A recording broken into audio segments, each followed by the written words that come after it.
இது தமிழ்நாட்டு மக்களுக்கோ, அல்லது ஆளக்கூடிய திமுக கட்சிக்கோ சொல்லல. இந்த சதவீத கணக்க. இந்த சதவீத கணக்கு இவர் யாருக்கு சொல்லியிருக்காரு அப்படின்னா, அதிமுகவுடைய எடப்பாடி பழனிசாமிக்கு சொல்லியிருக்கிறார். இப்ப நீ 21% தான். நான் 18%. சீட்டுகள பிரிச்சு எப்படி குடுக்கணும்ன்றத இதுல இருந்தே கவனிச்சுக்கோ. உனக்கு இணையான ஈக்குவலா தான் நான் இருக்கிறேன். உன்னைய விட 3% தான் கம்மியா இருக்கிறேன். அப்படின்ற அந்த கண்ணோட்டத்தை அதிமுகவுக்கு தான் மெசேஜா குடுக்குறாரே தவிர, திமுகவுக்கோ, தமிழ்நாட்டு மக்களுக்கோ அவர் குடுக்கவே இல்ல. நேற்றைக்கு மீட்டிங்ல கூட பாத்தீங்கன்னா, என்டிஏ உடைய கூட்டணி ஆட்சி தான் அமையும்ன்றாரு. திரும்ப திரும்ப எடப்பாடி பழனிசாமி எத்தன முறை சொல்லுவாரு? நான் தான் முதலமைச்சர், நான் தான் முதலமைச்சர் அப்படின்னு சொல்லி மறுபடியும் மறுபடியும் அவர் சொல்லிக்கிட்டே இருக்கிறாரு. நாங்க தனித்து தான் ஆட்சி வைப்போம்னு சொல்லி திரும்ப திரும்ப சொல்லிட்டு தான் இருக்கிறாரு. ஆனா ஏதாவது ஒரு முறையா நான் என்ன சொல்றேன், ஒரு கூட்டணி கட்சி தலைவர், இப்ப முதலமைச்சர் ஸ்டாலின் திமுகவுடைய கூட்டணி கட்சி தலைவர். அவங்க அவர் சொல்வதை மீறி ஏதாவது ஒரு தலைவர்கள் பேசுறாங்களா கூட்டணி விஷயத்துல?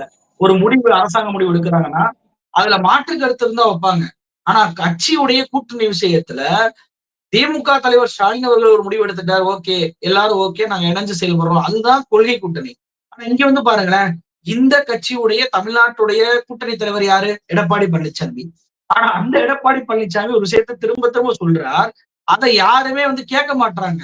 அமித்ஷா தான் கேட்க மாட்றாரா அப்படின்னு சொல்லி கேட்டா, எழும்பூர்கள்ல இருந்து நயினார் நாகேந்திரன்ல இருந்து யாருமே கேட்க மாட்றாங்க. இங்க கூட்டணி ஆட்சி தான் அப்படின்னு சொல்லிட்டு திரும்ப திரும்ப அவங்க சொல்றாங்க. எங்களுக்கு 50 சீட்டு வேணும்ன்றாங்க. அண்ணாமலை அதிமுக போட்டியிடுறதுல பாதி தொகுதி எங்களுக்கு வேணும் அப்படின்னு சொல்லி கேட்கிறாரு. அப்போ தனித்தே ஆட்சி வைப்போம் அப்படின்னு சொல்லி எடப்பாடி கருத்தை கூட இவங்க உள்வாங்க மாட்றாங்க. இவர் எடப்பாடி பழனிசாமி திரும்ப திரும்ப ஸ்டேட்மெண்ட் கொடுத்தது அமித்ஷாவுக்கு தெரியாம இருக்குமா? சரி நம்ம கட்சியுடைய கூட்டணியுடைய தலைவர் இவர் தான். இவர் சொல்லிட்டாரு. அந்த வார்த்தையை மட்டும் நம்ம தவிர்த்துக்கிறோம் அப்படின்னு சொல்லி அமித்ஷா தவிர்த்தாரா? வரும்போது அத்தனை இடத்திலேயுமே என்டிஏ உடைய கூட்டணி ஆட்சி தான் திரும்ப திரும்ப சொல்கிறார்.